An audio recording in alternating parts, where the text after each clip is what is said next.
اسلحے کی بات آپ نے کی تھی ہارون صاحب، پاکستان کی دفاعی صورتحال کیا ہے اس وقت؟ حالیہ صورتحال کیا ہے پاکستان کی؟ نہیں، پاکستان دیکھیں نا، دفاعی سازش ایک کچھ چیزیں تو ہم خود بنا رہے ہیں نا، جو 65 میں ہماری امداد بند کر دی امریکہ نے، 88 تک بند رہی. پھر آپ کو پتہ ہے روسی آ گئے، پاکستان کو تو ہمیشہ اللہ نے بچایا، ایسی سچویشن پیدا ہوئی، پھر وہ امداد بحال ہوئی، پھر ان سے بھی ہم لے سکتے ہیں. یوکرین،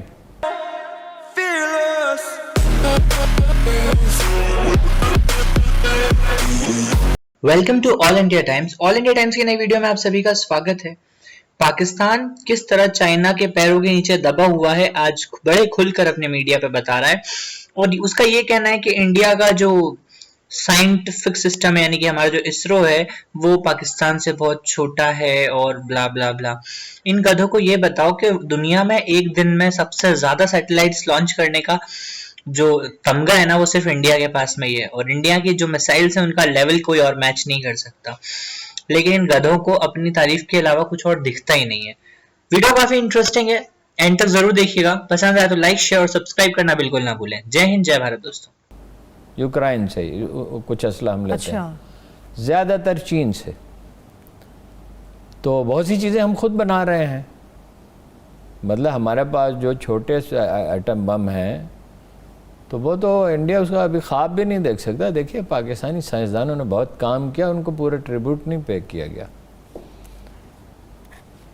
5 سال میں ٹھوس ایندھن والا میزائل بنایا ہے انڈینز نے.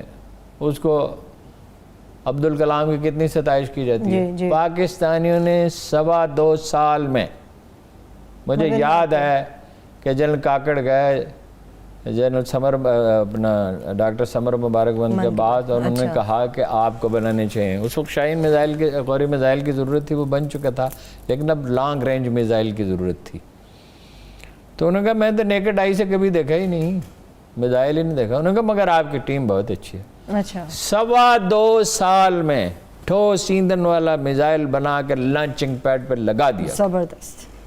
مگر معذرت ہارون صاحب، ہم نے کبھی اس طرح سے ٹریبیوٹ نہیں دیا. ہاں، انہیں ان کی خدمات کا صحیح معنوں میں اعتراف نہیں کیا. وہ نواز شریف نے کیا تھا جی ایٹمی دھماکہ. بس ایک واقعہ یاد ہے، نواز شریف نے ایٹمی دھماکہ کیا تھا. بھائی بھٹو نے اس کو شروع کیا، ضیاء الحق نے اس کو انجام تک پہنچا. اینی ہو، ہمارا انحصار ہے چین پہ جی، اور ہم نے مزید میزائل حاصل کیے ابھی چین سے، اور ہم نے طیارے جو ہیں ان کی تعداد بڑھائی ہے.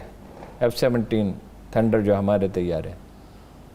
تو میرا خیال ہے کسی بڑی جنگ کا خطرہ تو نہیں ہے. لیکن اس سچویشن آپ نے یہ نوٹ کیا ہوگا کہ جیسے ہی کوئی سچویشن تھوڑی سی پاکستان میں عدم استحکام کی ہوتی تھی، نواز شریف صاحب کچھ ہنگامہ اٹھاتے تھے یہاں یا وہاں جا کر، تو کنٹرول لائن پہ بھاری توپوں کی گولہ باری شروع ہو جاتی تھی. بالکل صحیح بات ہے، بالکل یاد ہے. اور اب بھی کچھ تیور ان کے بدلے ہوئے ہیں، لیکن یہ کہ آسان نہیں ہے.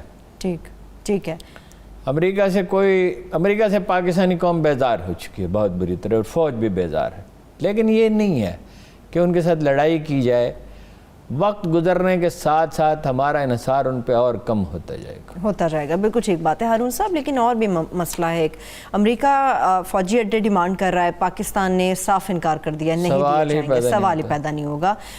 امریکہ کے ساتھ رویہ بھی سرد مہری کا عمران خان صاحب نے رکھا ہے. آگے FATF کا اجلاس ہونے والا ہے. ایک ان کی بڑی مضبوط لابی ہے امریکہ کی. پاکستان گرے لسٹ سے نکلنا چاہتا ہے. نہیں، دیکھیے نا، وہ دباؤ تو رہے گا. جب آپ ان کی بات ہی نہیں مانتے. وہ ایلس ویلز آتی تھی نا، بتاتی تھی کہ بھئی آپ کو سی پیک سے ہم کیسے دستبردار ہو سکتے ہیں؟ کیسے دستبردار ہو سکتے ہیں؟ اس پہ اتنی انویسٹمنٹ ہو چکی ہے، اتنا ہم آگے جا چکے ہیں. وہ آپ انڈیا کی تصویراتی حلیف ہیں، اسٹریٹجک پارٹنر ہیں. چین ہمارا اسٹریٹجک پارٹنر ہے. کیسے مشکل وقت میں ہم اس سے کیسے الگ ہو سکتے؟ کسی بالکل ہی بچگانہ بات ہے. چائنا اس وقت ہمارے کام آیا جب ہمیں اشد ضرورت تھی. اس وقت ہمیشہ ہمارے کام آیا. تو یہ ہے کہ جنگ تو نہیں ہوگی، بڑی جنگ تو نہیں ہوگی، لیکن کوشش اچھا گرے لسٹ کا یہ ہے کہ میرا اپنا ذاتی اندازہ یہ ہے کہ گرے لسٹ میں رہے گا. بلیک لسٹ میں بھیج ہی نہیں سکتے. اتنی تیزی سے ہم نے اقدامات کیے ہیں. کوشش کریں گے وہ. میرا خیال ہے کہ کوشش بھی اگر کی تو نیم دلی سے کریں گے. اس پہ کوئی سپورٹ انہیں نہیں ملے گی، اس لیے کہ وہ ساری دنیا اس کی ممبر ہے نا جی. وہ کوئی یہ چین بھی تو اس کا ممبر ہے نا. ترکی بھی تو اس کا ممبر ہے نا, اور بھی تو ملک اس کے ممبر ہیں. اور کیا کس جواز پہ بلائے؟ اتنے اقدامات کیے ہیں, 40 میں سے کوئی 33 چیزوں پہ تو اطمینان کا اظہار کیا, اقوام متحدہ کے سیکرٹری جنرل نے بھی اطمینان کا اظہار کیا, ساری دنیا نے کیا, انٹرنیشنل میڈیا نے کیا, تو وہ کیسے کر سکتے ہیں؟ لیکن وہ نفسیاتی دباؤ ہم پہ برقرار ہے. ٹھیک ہے, مگر یہ قصہ سارا افغانستان سے متعلق ہے ارون صاحب, وہیں سے یہ امریکہ کے ساتھ معاملہ ہمارا شروع ہوا. ابھی افغانستان کی تازہ صورتحال کیا ہے طالبان کے حوالے سے, کیونکہ طالبان تو ابھی غصے میں نظر آ رہے ہیں, گزشتہ روز جو ترکی کے حوالے سے ان کی خبریں سامنے آئی ہیں. یہ وہ سمجھتے ہیں کہ یہ میرا خیال ہے کہ اتنی شدت پسندی ان کے اندر ہونی نہیں چاہیے, اس لیے کہ اندازہ یہ تھا کہ کچھ یہ صورتحال زیادہ زمینی حقائق کو سمجھنے لگے ہیں, لیکن اب ایسا لگتا ہے کہ بہت جذبات کا اتنا ہی غلبہ ہے. بھائی امریکہ وہاں سے مکمل طور پہ تو نہیں نکل رہا, بظاہر نکل رہا ہے, اس کے مرسنریز تو وہیں رہیں گے, اس کے جو کنٹریکٹرز ہیں وہیں رہیں گے, اور وہ خلیجی ممالک سے ان کے طیارے اڑ کر ڈرون اڑ کے حملہ کر رہے ہیں, تو دباؤ تو رہے گا ان پہ. تو یہ روسیوں کو بھی مسئلہ ہے اس سے, ان سے چینیوں کو بھی مسئلہ ہے, تو اعتدال کا راستہ اختیار کرنا چاہیے. بہرحال پاکستان کو کسی صورت میں ان کے خلاف استعمال نہیں ہونا چاہیے, کسی صورت میں بھی. اچھا, اب ادھر اپوزیشن جو ہے وہ تحریک چلانے کی پوری تیاری کر رہی ہے. آپ نے دیکھا ابھی بلاول بھٹو کیا کہہ رہے تھے, جی کہ ساری پارٹیاں ایک پیج پہ, یہ اچانک ایک پیج پہ کہاں سے آ گئی ہیں؟ ان کو تو نکال دیا تھا, NP کو بھی نکال دیا تھا, ایک پیج پہ کیسے آ گئی؟ دیکھیے نواز شریف کی پوری کوشش یہ ہے, وہ برطانیہ سے جو اطلاعات موصول ہو رہی ہے, ایک دفعہ عمران خان تو جائے نا, اس کے بعد میرا راستہ ہموار ہو. پھر مطلب یہ خواب وہ دیکھتے ہیں کہ پھر جناب 2/3 میجورٹی ہوگی اور پھر آئین میں ترمیم ہوگی, پھر میں وزیر اعظم بن. ایک میں بات آپ کو بتاؤں, اب ادھر شہباز شریف صاحب نے اپنے پتے الگ لگائے ہوئے ہیں کہ اگر ہو سکے تو میں بن جاؤں, اور بھائی سے کہوں کہ میرے بننے میں آپ کے بننے میں کیا فرق ہے؟ میلہ لگا ہوا ہے, میلہ. اچھا, وہ دیکھیے رد عمل تو اتنا شدید ہوگا. بیچ میں ایک بات مجھے یاد آ گئی کہ مریم نواز نے کہا among all the people, جو انڈیا کے خلاف کبھی بات ہی نہیں کرتی,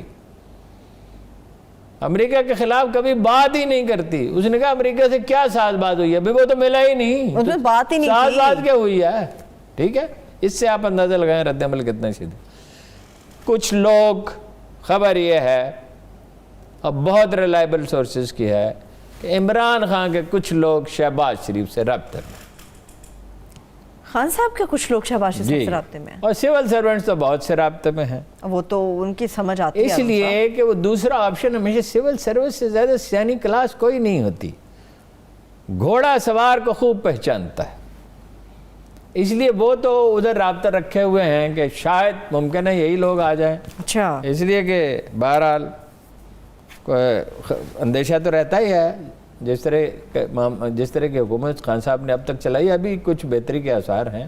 بہرحال انڈیا یہ سمجھتا تھا, یہ بھی یہی سمجھتا, پوزیشن بھی ہماری یہی سمجھتی تھی. خان صاحب نے بھی کوئی کارنامہ تو انجام نہیں دیا, قدرت نے زیادہ مدد کی ہے. ان کے حامی اس بات پہ, اس فکرے پہ بہت چیختے چلاتے ہیں.